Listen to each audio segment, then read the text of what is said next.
Muktasari wa habari unaosomwa kwako na Karo Robi. Karibu Karo. Asante Phyllis. Kwa mara ya kwanza katika kipindi cha miongo 6, kiongozi wa Syria amehutubia kwenye mkutano mkuu wa Umoja wa Mataifa unaofanyika New York. Rais wa muda wa Syria Ahmed al-Sharaa amesema nchi yake imerudisha hadhi yake na ustahili katika safu ya kimataifa. Bwana al-Sharaa pia alikutana na Rais wa Marekani Donald Trump pembezoni mwa mkutano huo, na nchi yake na Ukraine zimerejesha mahusiano ya kidiplomasia baada ya kukutana na Rais Volodymyr Zelensky huko New York. Ukraine ilisitisha mahusiano na Syria mnamo mwaka 2022. Rais wa Ufaransa Emmanuel Macron amesema sayansi kuhusu mabadiliko ya tabia nchi yako bayana kabisa na sio swala la maoni au mtizamo. Macron ameueleza mkutano wa kilele wa Umoja wa Mataifa kuhusu mabadiliko ya hali ya hewa kuwa wanasayansi wenye tajriba ya hali ya juu hawana mashaka kuhusu hali ya tabia nchi na bioanuai. Victor Kenani na taarifa zaidi.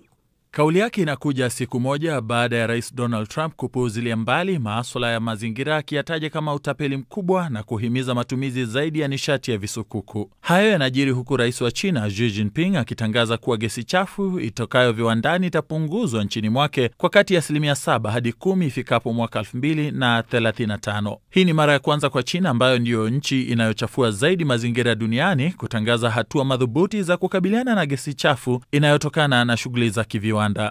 Ripoti zinaarifu kuwa shughuli katika viwanja 4 vya ndege nchini Denmark zimetatizika baada ya ndege zilizoendeshwa na marubani kugundulika katika anga ya nchi hiyo.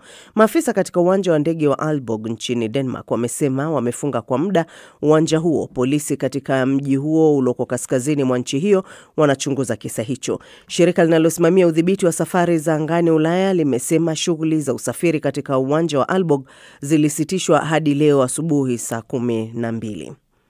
Tukio hilo linakuja siku 2 baada ya uwanja mkuu wa Denmark wa Copenhagen kusitisha shughuli zote za usafiri kutokana na wasiwasi wa kiusalama kufuatia kugunduliwa kwa ndege zisizoendeshwa na marubani zisizojulikana pia zinatoka wapi.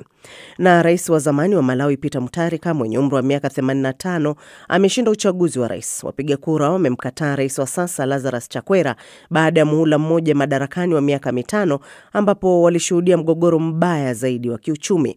Tume ya uchaguzi ya Malawi ilimtangaza Mutharika kuwa mshindi wa uchaguzi huo kwa 56%, huku Chakwera akipata 33%. Awali bwana Chakwera alikubali kushindwa na kusema anataka kukabidhi madaraka kwa njia ya amani. Hii ni BBC. Muktasari wa habari umesomwa kwako na Karo Robi. Kumbuka matangazo haya ya Amka na BBC unaweza kuyasikiliza kupitia FM na redio wa shirika mbali Afrika Mashariki. Vile vile yako kwenye tovuti yetu ya bbcswahili.com na kwenye ukurasa wetu wa Facebook ambao ni BBC Swahili.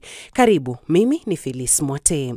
Rais wa Marekani Donald Trump amewasilisha mpango wa kumaliza vita vya Gaza katika mkutano na viongozi wa Kiarabu wiki hii, kwa mujibu wa mjumbe wake siku ya Jumatano, huku shirika la uokoaji la Gaza likiripoti vifo vya makumi ya watu kutokana na mashambulizi ya Israel. Zaidi na Victor Kenani.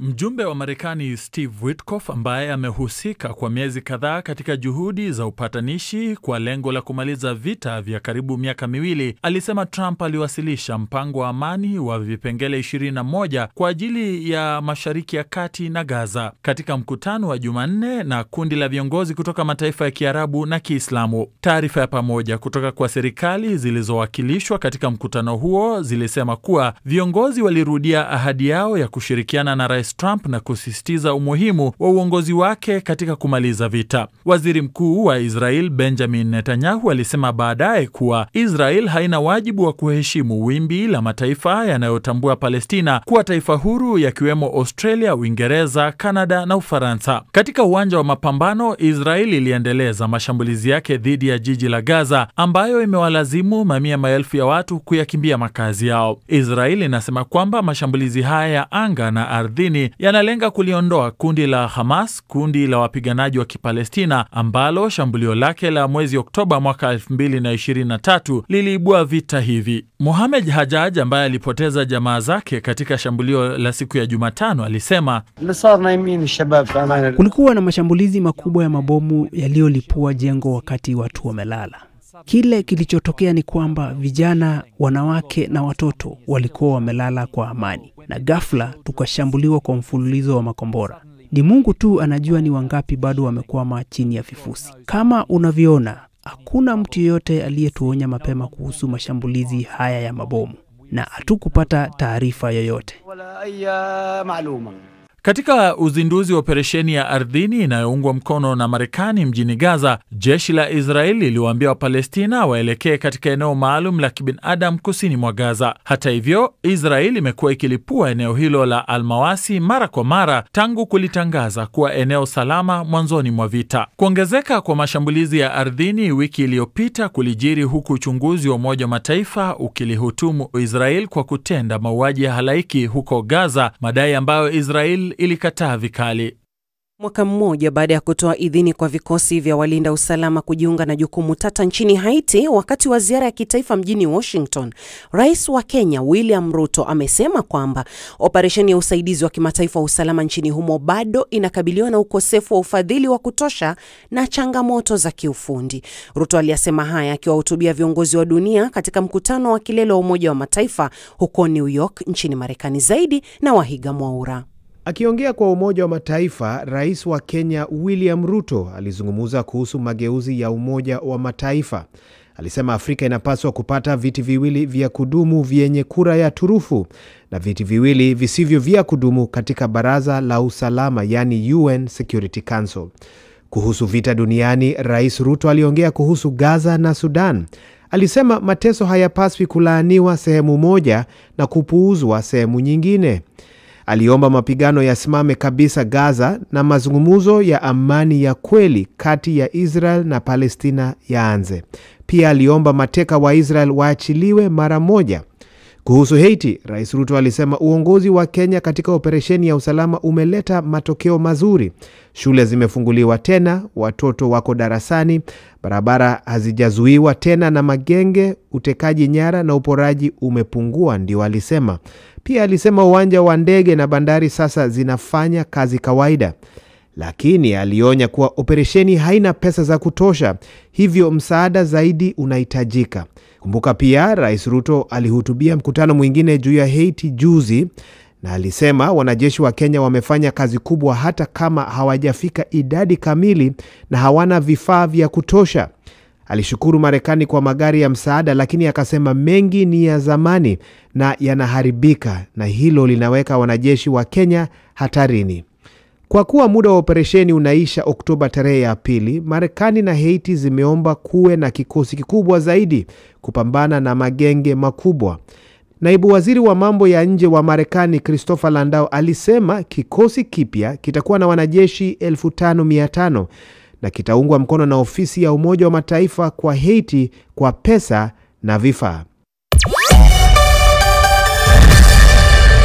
Baada ya kufungwa kwa zaidi ya miaka 3, mpaka wa Bunagana kati ya Uganda na Jamhuri ya Kidemokrasia ya Kongo ulifunguliwa tena. Hatua hii imeleta matumaini kwa wafanyabiashara na jamii za mipakani ambao wamekabiliwa na changamoto kubwa za kiuchumi kutokana na kufungwa kwa mpaka huo. Roncliffe Odit anatueleza zaidi.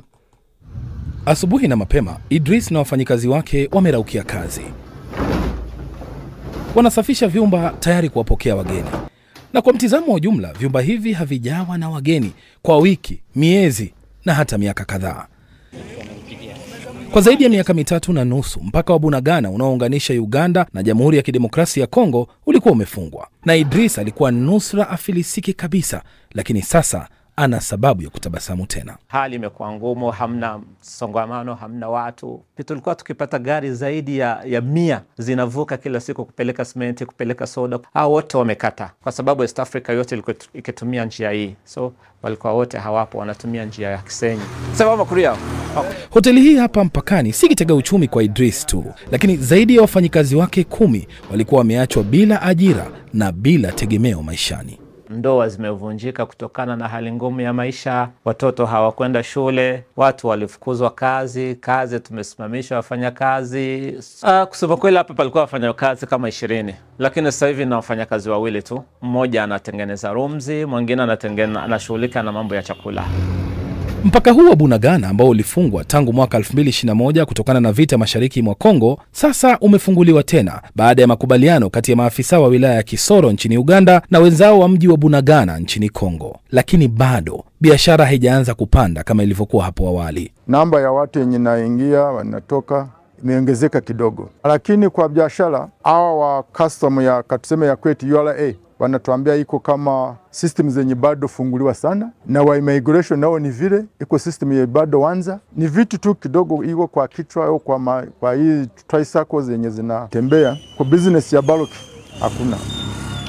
Hata meya wa mji wa Bunagana, Ndayabaje Ismail, anakubali kwamba hadi pale malori makubwa ya mizigo yatakapoanza kuvuka tena mpaka huu ndipo biashara zitaanza kushamiri. Gali kubwa hazijaanza kuvuka boda, lakini tumetarajia kama 3 weeks, 4 weeks tutakuwa tunaona hizo gali na zinaanza kupita hapa. Itafaidika sana. Kwa hii boda ndio boda yenye inakuwa inaingiza hela mingi sana hapa kwa government ya Uganda, na sisi hapa kama Town Council tumepata revenue kama boda imeendeka vizuri. Lakini kwa Idris na wafanyabiashara wengine hapa Bunagana, kufunguliwa tu kwa mpaka huu na kuanza kupita kwa magari madogo pamoja na watu ni ishara ya mambo mazuri wanayoyatarajia katika siku za usoni. Kufunguliwa kwa mpaka huu hapa Bunagana ni ithibati nyingine tena ya juhudi za kudumisha amani na usalama mashariki mwa Jamhuri ya Kidemokrasia ya Kongo. Wafanyabiashara hawa wana matumaini kwamba hali itaendelea kuwa sawa ili wapate fursa nyingine tena ya kujikimu kimaisha. Awali, kabla ya kufungwa kwa mpaka huu, mamlaka ya ushuru nchini Uganda inakadiria kwamba mpaka huu pekee ulikuwa ukileta faida ya angalau shilingi milioni 45 sawia na dola 13,000 kila mwaka. Na sasa, iwapo mapato hayo yataanza tena au la, ni muda tu unaoweza kujibu. Na sasa namkaribisha Omari Mkambara kuletea habari za michezo. Nianze na matokeo ya raundi ya 3 ya kombe la Carabao. Huddersfield Town walilala nyumbani kwa kuchapa goli 2-0 na The Citizen Manchester City. Newcastle United wakawaonyesha ubabe Bradford City kwa kuwapiga kwa magoli 4-1. Spurs wakatakata kwa ushindi wa goli 3 bila majibu dhidi ya Doncaster Rovers. Arsenal walipata ushindi wa goli 2-0 ugenini dhidi ya Port Vale. Na baada ya michezo hiyo sasa raundi ya 4, Arsenal watawakabili Brighton, wakati Swansea City wakiwakabili Manchester City. Newcastle United watakwenda kuchuana na Tottenham Hotspur. Liverpool watakipiga na Crystal Palace, huku Wolverhampton Wanderers wakicheza na Chelsea. Pale nchini Ufaransa, kocha wa Olympique Marseille Muitaliano Roberto De Zerbi amepigwa marufuku ya kusimamia mchezo mmoja wa ligi baada ya kuonyeshwa kadi nyekundu kwenye mchezo uliopita wa ligi waliopata ushindi wa goli 1-0 dhidi ya klabu ya PSG.